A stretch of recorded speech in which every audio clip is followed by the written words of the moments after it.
Hey, what's up guys? So, I just bought a house. Another thing that's going to keep me a little preoccupied on stuff. But this is going to be where I'm going to be recording my videos. I'm going to turn this into my little shop. Notice the pegboard. So yeah, everything's going to get redone in here. It's going to get repainted. I'm going to actually add some good old RJ45 Cat 6A into this house. But and the floors. So what I'm going to be doing coming up probably sometime this month is I'm going to on this channel upload a video on myself doing Cat 6A home networking stuff. So in here it is. This is where I'll be putting the panel. This is going to get cut out and I'm going to be putting a network panel in here, and I'm going to basically show you guys how to do a pretty badass network setup for a home, like probably stuff you'd expect to see in a commercial environment, access points throughout the house and whatnot. I got a quote coming in on all the stuff to do that, but right here I want to cut this out and put in a what they call a media panel or whatever in here, mount it in, do a 10 gigabit network switch in here, and go with a managed switch at that. So that's what I'll be doing. I'm thinking about putting a access point somewhere along this wall, possibly in the ceiling on here, because in the attic, dude, you're not gonna get over there. So probably over here, and another access point, probably right here, somewhere in here. So if you don't know anything about networking, an access point makes it to where if you're on a wireless network, when you walk throughout the house, your signal never really dips. It just transitions to the next access point as you're walking around. That's what you see when you're in like large stores and they have the big Wi-Fi setups there.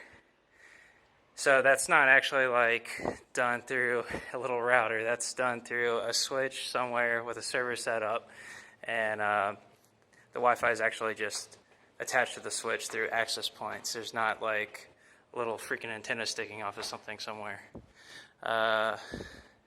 Which those things are really expensive, by the way.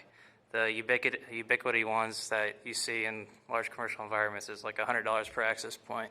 I don't need that kind of shit. I'm getting TP-Link. But that's what I'll be making a video on. Pretty cool. Never had a house before.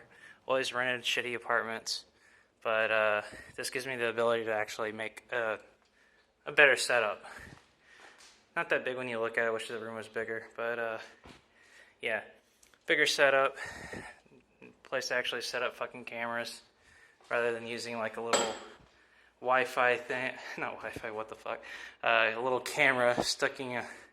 By the way, I record through webcams. By the way, a little webcam set up off of a floating shelf with a boom arm going down to actually capture my face. I want to actually like get a freaking tripod and an actual good camera.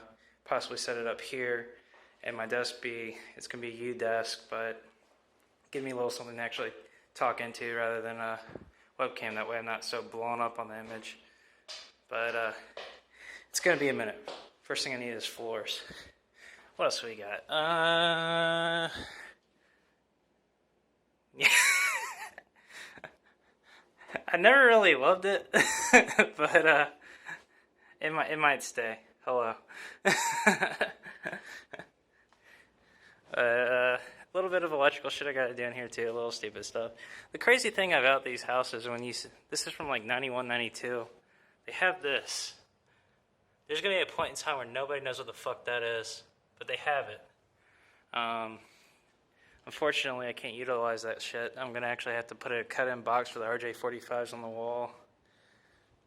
In case you're wondering, why Cat 6A? So Cat 6A is capable of going up to 10 gigabit. Its frequencies that it can reach is like 750, which is like double of what Cat 6 is. One thing I gotta fix.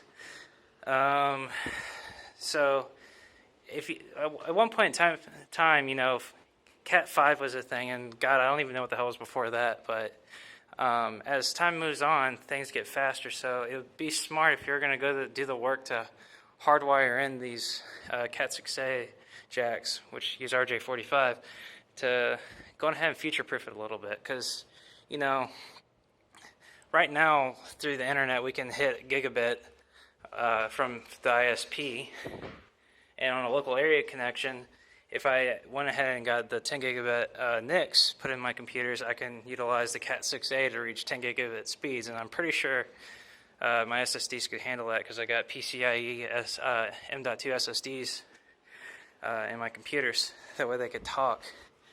So that's why you would use, you know, Cat6a is not for really utilizing the speed from an ISP right now. It's more for local area connections. So that's why Cat6a, if you're going to put it in your house, I'm sure at one point in the future, probably a long time from now, ISPs will give us, you know, 10 gigabit, but we're not really there yet. But for now, it's for local area connections, which is why I have to have a switch.